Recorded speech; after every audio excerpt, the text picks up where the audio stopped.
오늘 함께 나눌 말씀은 베드로전서 1장 3절에서 9절 말씀입니다. 베드로전서 1장 3절에서 9절 말씀입니다.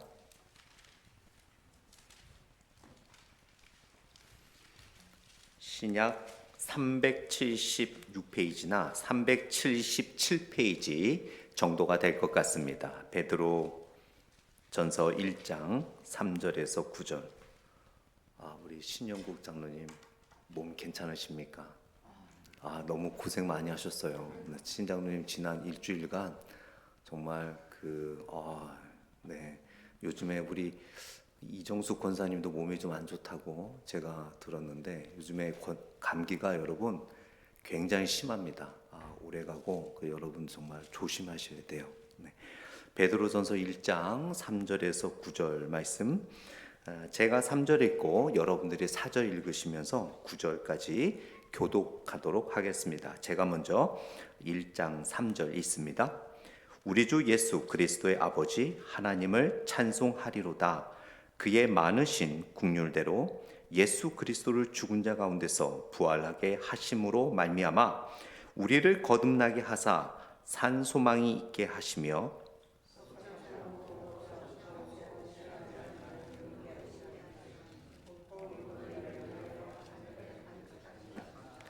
너희는 말세에 나타내기로 예비하신 구원을 얻기 위하여 믿음으로 말미암아 하나님의 능력으로 보호하심을 받았느니라.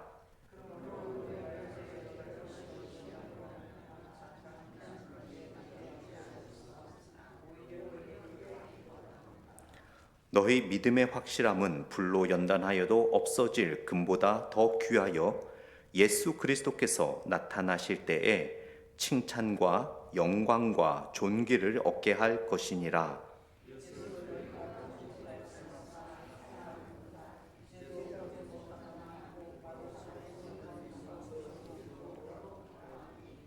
우리 같이 읽습니다.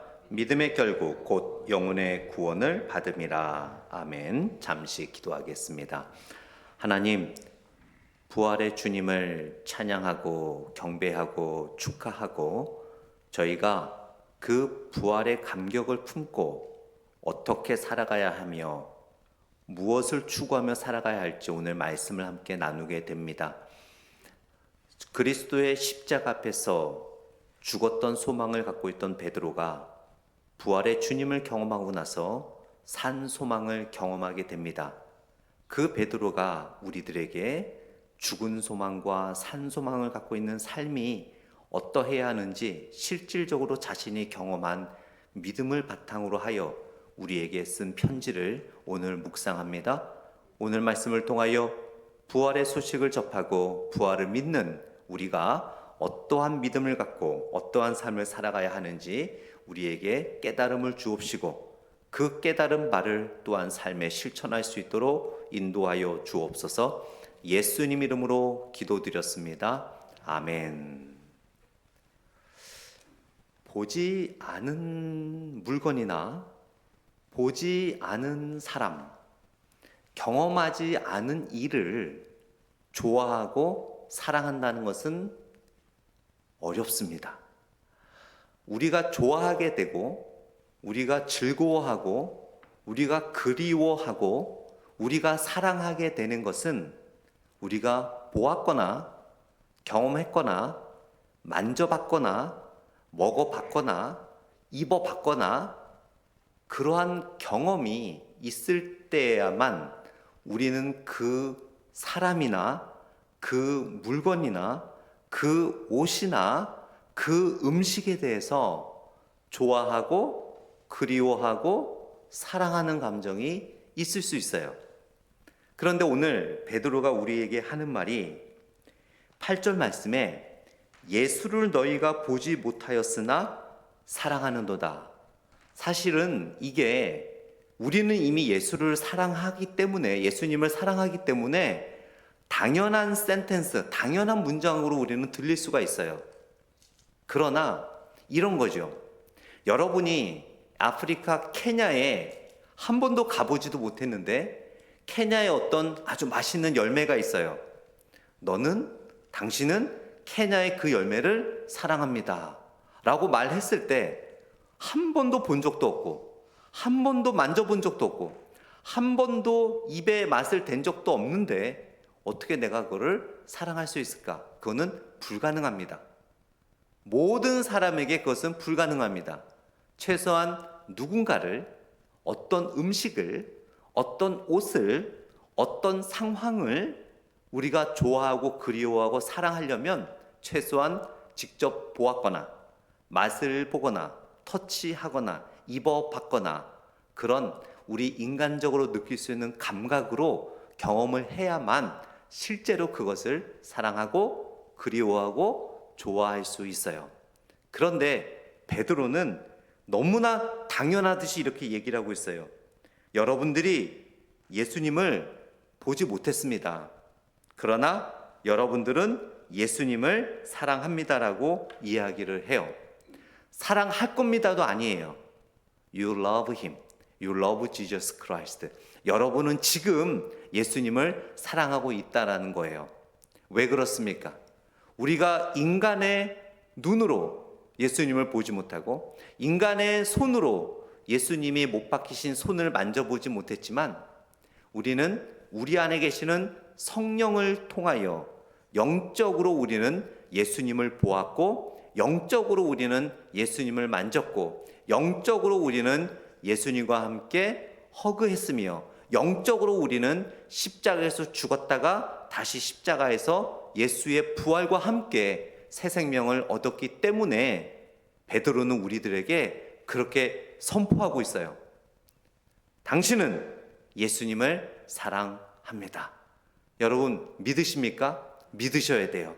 여러분은 예수님을 사랑하시는 분들이세요. 자, 그렇다면 예수님을 사랑하고 부활의 능력 안에서 살아가는 삶이란 어떤 삶인지, 예수님을 사랑하고 그 부활하신 예수님의 부활의 능력에서 살아가는 삶이란 어떤 삶인지 오늘 본문을 통해 세 가지를 함께 나누고자 합니다. 첫 번째로 부활의 능력 안에서 살아가는 삶이란 바로 산 소망을 가지고 사는 삶입니다. 오늘 본문 1장 3절 말씀을 다시 한번 보겠습니다. 3절 말씀에 우리 같이 한번 읽어볼까요? 시작.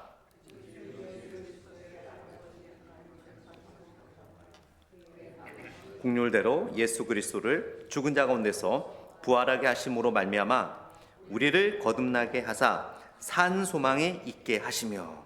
자, 여러분, 그냥 소망도 아니고 산 소망이래요. 여기서 산 소망이라는 것은 요즘에 여러분 이 시애틀에 산나물 캐는 그 시즌 아닙니까?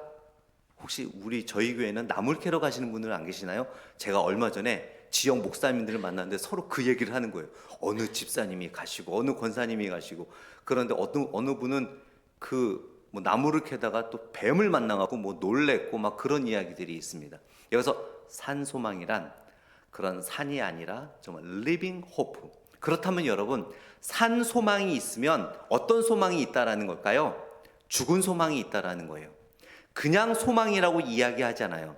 산 소망이라고 이야기하는 것은 소망 중에도요, 여러분, 다 똑같은 소망이라는 게 아닙니다. 소망이 있더라도 산 소망이 있고 죽은 소망이 있는 거예요. 그렇다면 그리스도의 부활을 믿는 우리에게는 죽은 소망이 있는 것이 아니라 산 소망이 있다라고 베드로가 권면하고 있는 것을 보게 됩니다.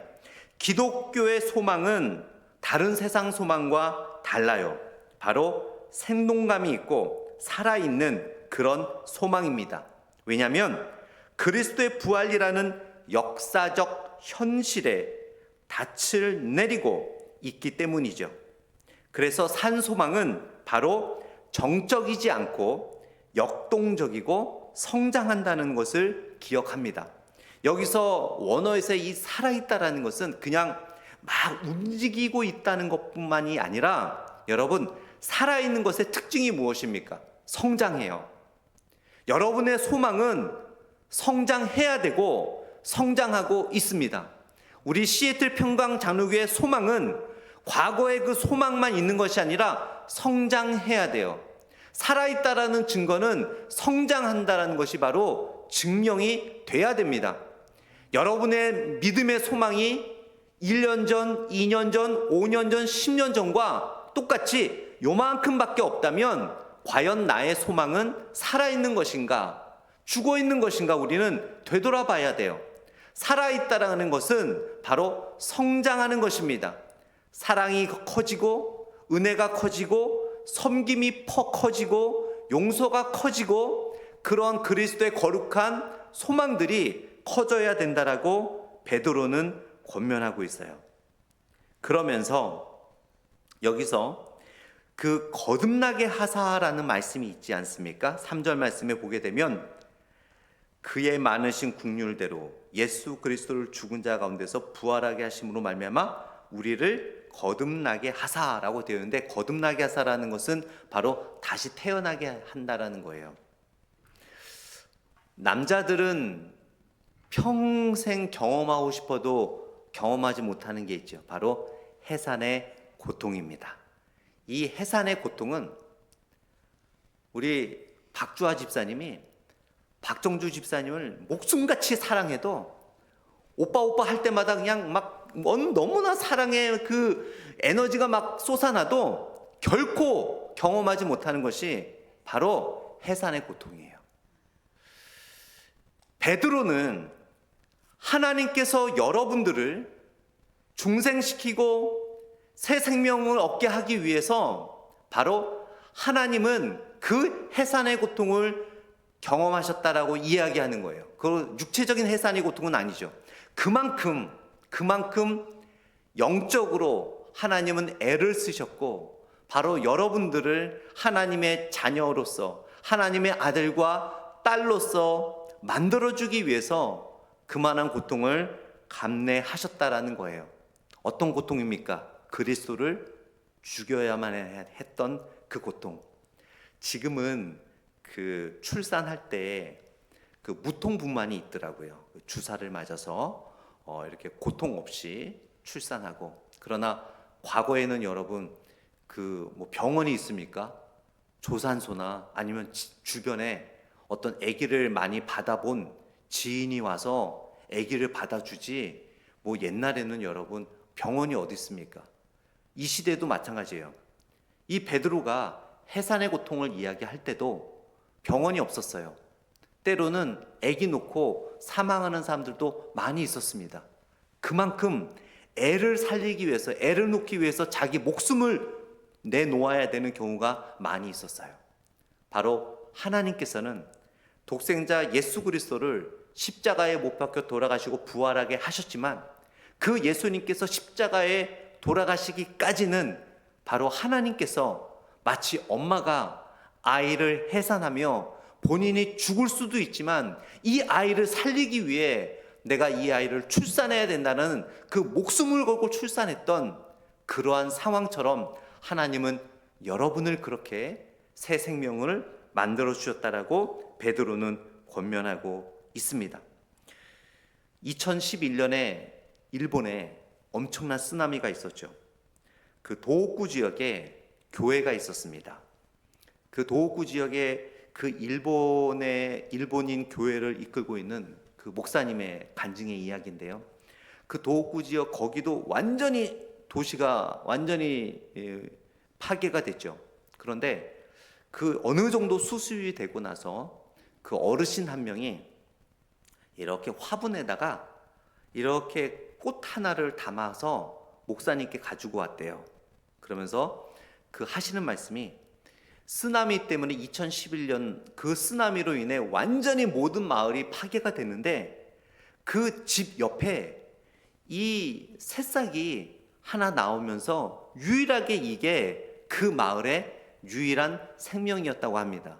그러면서 그것을 보는 순간 우리도 살아갈 수 있겠구나, 우리도 살 수 있겠구나 라고 하면서 그거를 잘 퍼다가 화분에 옮겨놓고 그것이 자라나는 걸 보며 그 집을 복구를 하며 모든 것을 무너져버린 그 상황 속에서 용기를 가지고 그분들뿐만 아니라 그 도호쿠 지역의 많은 사람들에게 그 새싹을 보여주면서 이것이 거기서 살아났어요. 이것이 생명입니다라고 하면서 많은 사람들에게 보여줬대요. 그러면서 그 주변의 많은 사람들도 그 새싹을 보며 힘을 얻었다고 합니다. 바로 부활이 이러한 새싹과 같은 거예요. 부활이 여러분들의 산 소망입니다. 세상에 어떤 쓰나미와 같은 어떤 환난과 폭풍이 와도 여러분 가슴에는 그리스도의 부활의 새 생명이 있어요. 그리스도의 부활의 새싹이 있습니다. 그것을 붙잡고 그것을 바라보며 어떤 쓰나미도 이겨내시는 여러분이 되기를 간절히 축원드립니다. 그것이 바로 산 소망을 갖고 살아가는 사람의 자세입니다. 우리들 삶 속에는 많은 무덤이 있지 않습니까? 건강의 무덤, 사업의 무덤, 관계의 무덤, 너무나 실제 죽음은 아니지만 모든 삶 속에서 어려움과 절벽과 같은 그런 무덤과 같은 경우들이 있지 않습니까? 그러한 경우 속에서도 우리가 그러한 산소망을 갖고 있는 사람은 단순한 긍정적 사고가 아니라 그냥 산소망은 그냥 잘 될 거야 라는 그런 긍정적 사고가 아니라 우리 주 예수 그리스도의 부활이라는 역사적 현실에 기초한 확신이며 또한 그러한 모든 무덤에서 여러분들을 이겨내게 해주신다라는 소망을 갖고 살아가는 것이 바로 산소망을 갖고 살아가는 삶이라는 것을 기억하시기 바랍니다. 두 번째로, 부활은 우리에게 영원한 기업을 보장합니다. 오늘 본문 4절 말씀을 같이 보겠습니다. 4절 말씀 읽어봅니다. 시작. 썩지 않고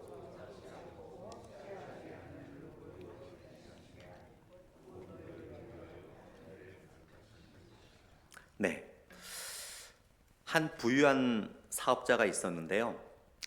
그는 평생 부동산, 주식, 또 뭐 예술품 수십억 불의 그런 자산을 모아놨다고 합니다.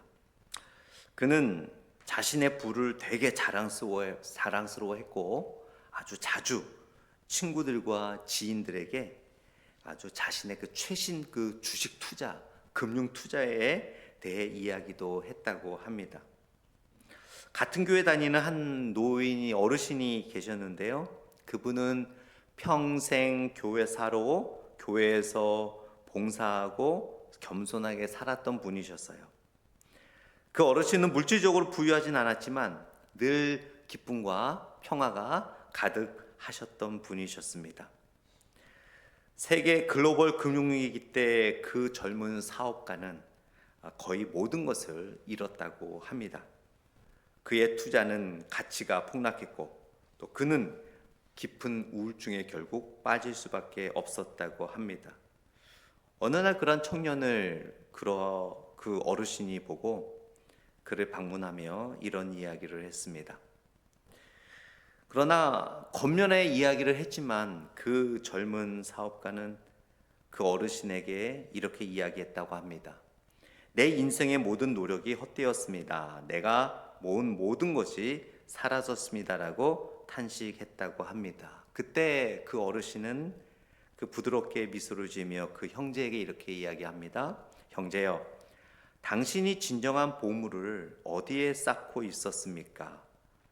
하나님 안에 있는 우리의 기업은 결코 사라지거나 가치가 떨어지지 않습니다. 그리스도 안에 있는 우리의 부는 모든 시장 붕괴와 재앙을 견딥니다 라고 이야기를 했다고 합니다. 이 이야기를 듣고 이 젊은 사업가는 또 크게 깨닫고 나의 삶을 세상에 썩어가는 물질이 아니라 하늘에 쌓아두어야겠다라는 다짐을 하게 되고 남은 재산을 가지고 교회에 헌금하며 선교와 자선 사업에 사용했다라는 그런 이야기가 있습니다. 마태복음 6장 19절에서 20절 말씀에 이런 말씀이 있어요. 너희를 위하여 보물을 땅에 쌓아두지 말라. 거기는 좀과 동록이 해하며 도둑이 구멍을 뚫고 도둑질하느니라. 오직 너희를 위하여 보물을 하늘에 쌓아두라. 거기는 좀이나 동록이 해하지 못하며 도둑이 구멍을 뚫지도 못하고 도둑질도 못하느니라라는 말씀이 있습니다. 오늘 베드로가 오늘 1장 4절에서 사용한 세 가지 부정적 표현이 있죠. 썩지 않고, 더럽지 않고, 쇠하지 아니하는 것. 바로 이것이 하늘에 쌓아두는 그러한 상급의 본질을 우리에게 가르쳐주고 있음을 이야기하고 있습니다. 썩지 않는다라는 것은 부패하지 않는다라는 거죠. 그리고 더럽지 않는다라는 것은 순수하고 오염되지 않는다는 겁니다. 그리고 쇠하지 않는다라는 것은 시간이 지나도 아름다움을 잃지 않는다는 거죠. 이 세상에 여러분, 세상의 시간이 흘러감에도 불구하고 썩지 않고 더럽지 않고 쇠하지 아니하는 것이 과연 있을까요? 그러나 하늘에 우리가 기업을 쌓아둘 때 그것은 썩지 않고 더럽지 않고 쇠하지 아니한다라고 이야기하고 있습니다. 부활은 우리에게 이 세상의 재물이 일시적이지만 그리스도 안에 있는 우리의 기업은 영원한 것임을 다시 한번 가르쳐주고 있습니다. 우리가 추구하는 것들이 과연 진정한 영원한 가치가 있는 것인가 한번 곰곰이 생각해 보시길 바랍니다. 과연 나는 영원한 가치가 있는 것을 추구하고 있는가?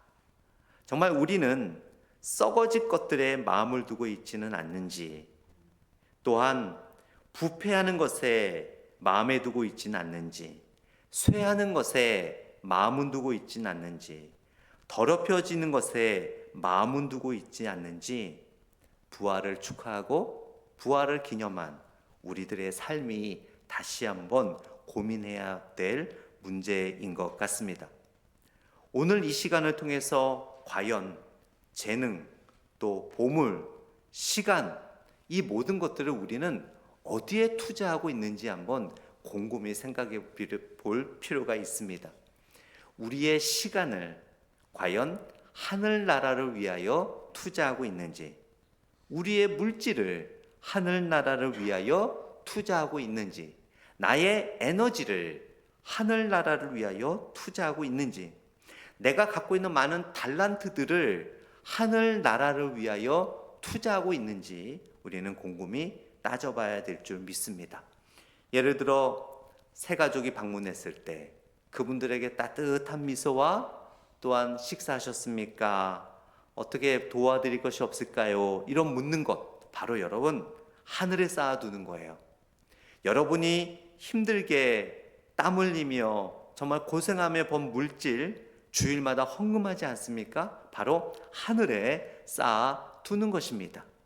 여러분의 시간과 에너지, 교회를 위하여 헌신하고 봉사하는 것, 바로 하늘에 쌓아두는 것입니다. 성경은 그렇게 가르쳐주고 있어요. 이 세상이 우리들에게 주는 즐거움이 있지 않습니까? 그 즐거움을 위하여 우리의 물질과 시간을 쓰는 것은 다 쇠하고 썩어지고 없어지는 것들이라는 거죠. 지난주 참 교회가 많이 분주했습니다. 그러나 어떤 분들은 부엌에서, 어떤 분들은 방문하신 분들을 이렇게 케어하면서, 어떤 분들은 주차 관리를 하면서, 어떤 분들은 청소하면서, 어떤 분들은 뒷정리하면서, 모든 성도들이 어느 누구도 가만히 계시는 분들이 없더라고요. 모든 분들이 앉아서도 혹시 새로 오신 분들이 혼자 있지는 않는지, 방문하신 분들이 혼자 밥 먹지는 않는지 눈으로 바라보면서 기회 있을 때마다 방문하신 분에게 가서 인사하시는 모습들이 바로 하늘에 기업을 쌓아 두는 거지요. 여러분은 지난주에 엄청난 기업을 하늘에 쌓아 두셨습니다.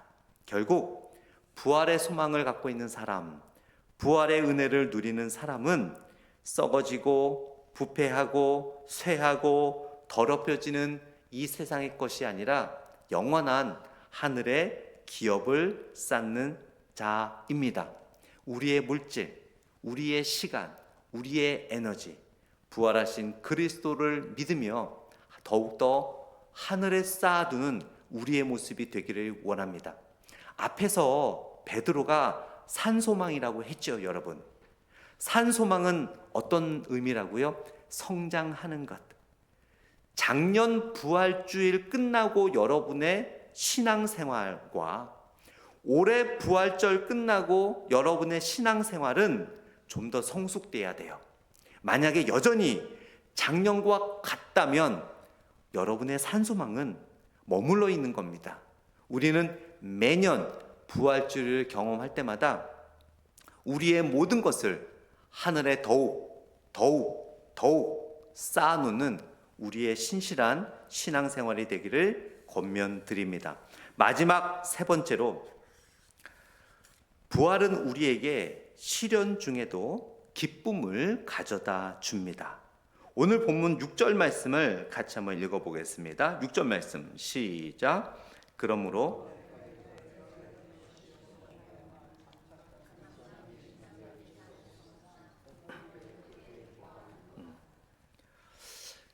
시험을 당하기를 바라는 사람이 있을까요, 여러분?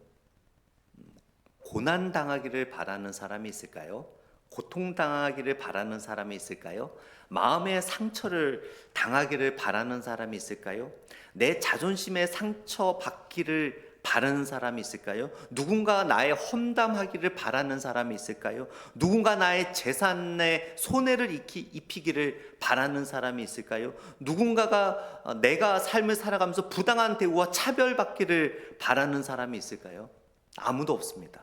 그거를 바란다면 바른 정신이 아니죠.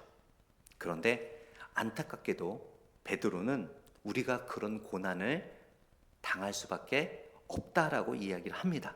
어느 누구도 그것을 바라진 않지만 주님이 다시 오시는 그날까지는 우리는 어차피 어쩔 수 없이 그런 고난을 당할 수밖에 없다라고 이야기를 해요.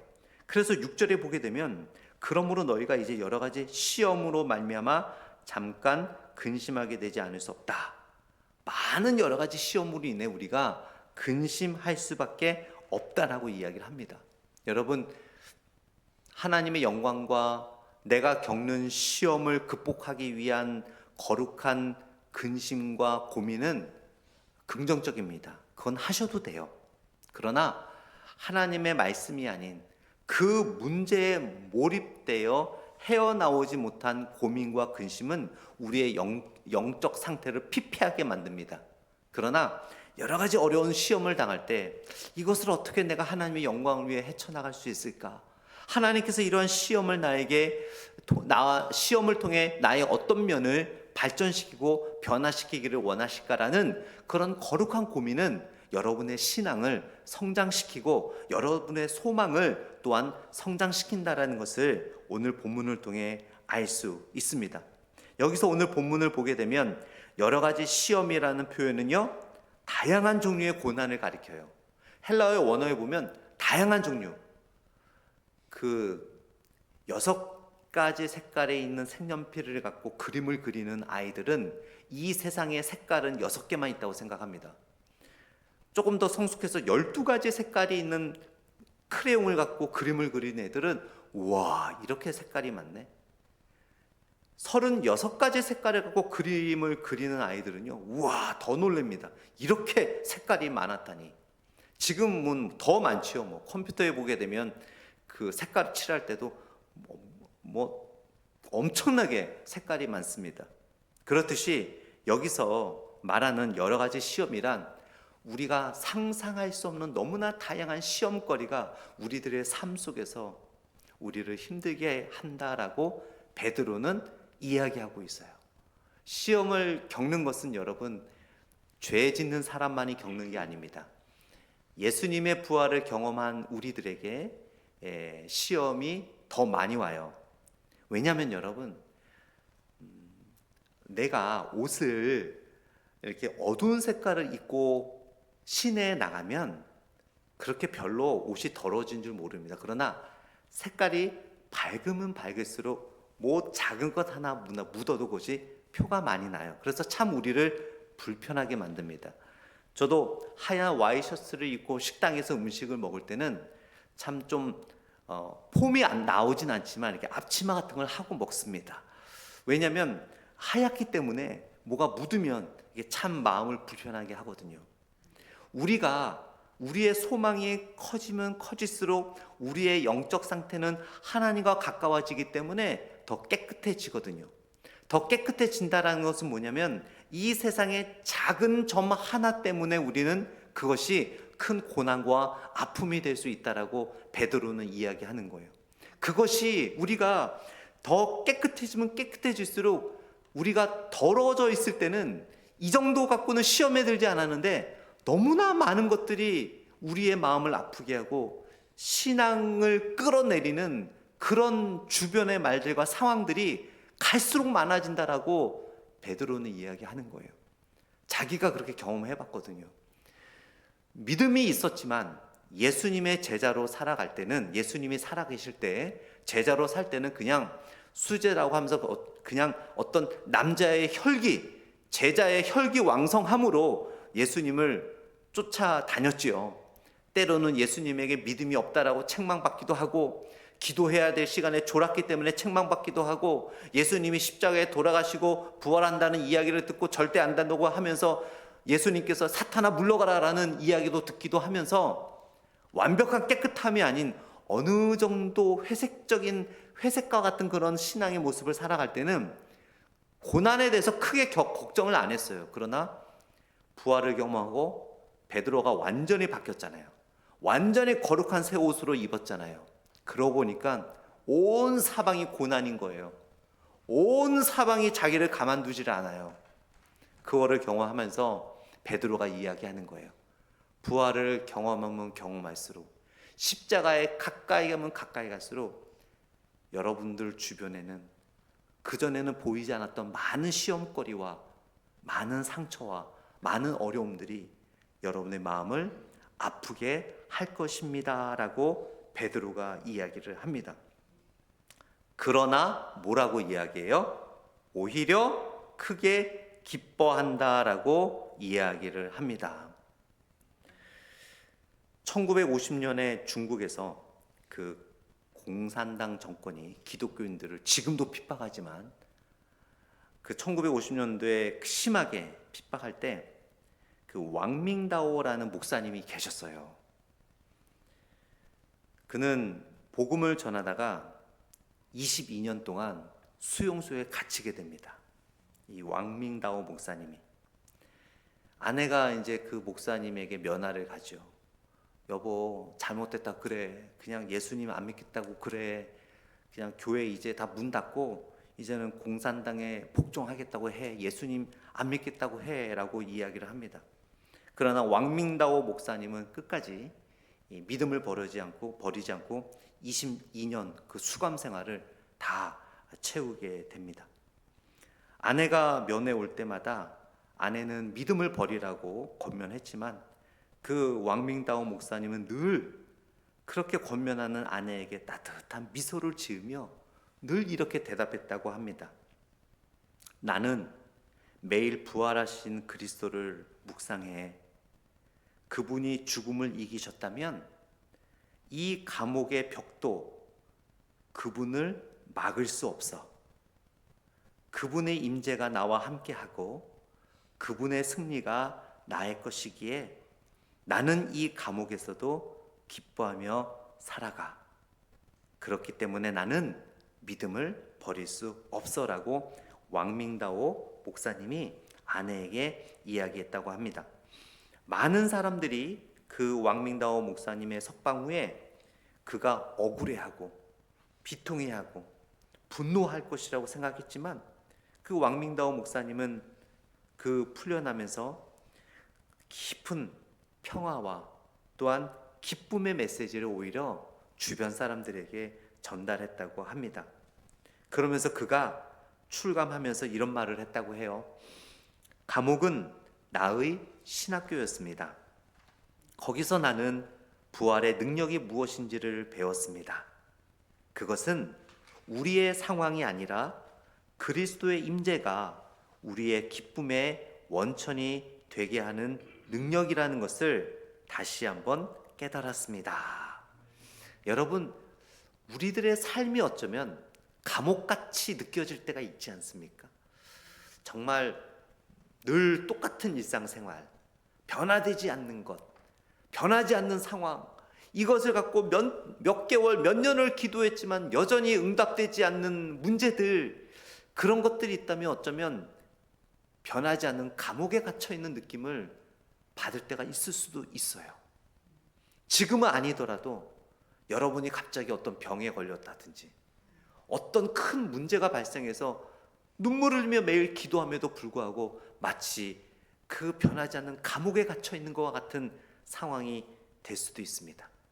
그러나 이 왕밍다오 목사님, 그리고 억울하게 감옥에 갇혔지만 산소망, 꿈을 잃지 않았던 구약의 요셉은 그리스도의 부활을 경험하지는 않았지만 살아계신 하나님을 믿고 그 감옥 속에서 산소망을 갖고 살아갔거든요.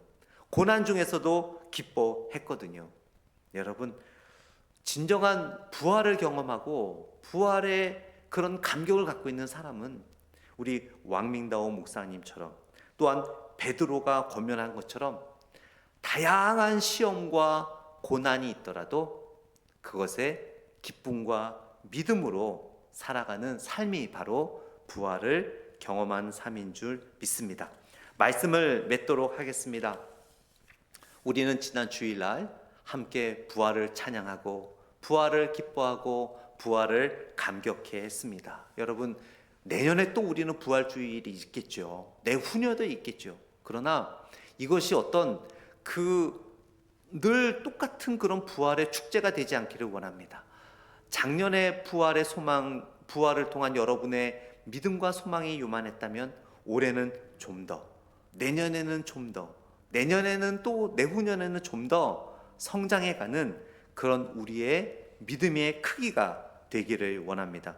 오늘 본문을 통해 베드로가 부활을 경험하고 그 부활의 소망을 갖고 살아가는 우리들에게 권면했던 것은 바로 우리에게 살아있는 소망의 증거를 부활이 준다는 거였고, 두 번째는 우리에게 영원한 기업을 보장한다는 거였고, 그래서 우리는 썩어지고 쇠퇴하고 없어질 그러한 이 땅에 기업을 쫓는 것이 아니라 하늘의 기업을 쌓아가야 된다라고 권면합니다. 마지막으로 부활의 소망이 있는 사람은 바로 시련 중에서도 기쁨을 가지고 살아가는 삶이라고 이야기를 합니다. 사도 바울은 에베소서 1장 19절과 20절에 이렇게 고백합니다.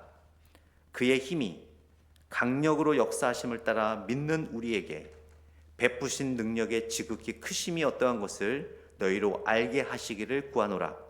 그의 능력이 그리스도 안에서 역사하사 죽은 자들 가운데서 다시 살리시고, 이제 여러분은 선택의 기로에 있는 것입니다.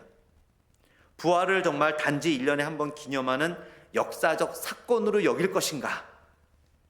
아니면 그 부활이 매년 경험하고 축하할 때마다 정말 나에게 더 큰 소망을 안겨다주는 진리의 사실인 것인가?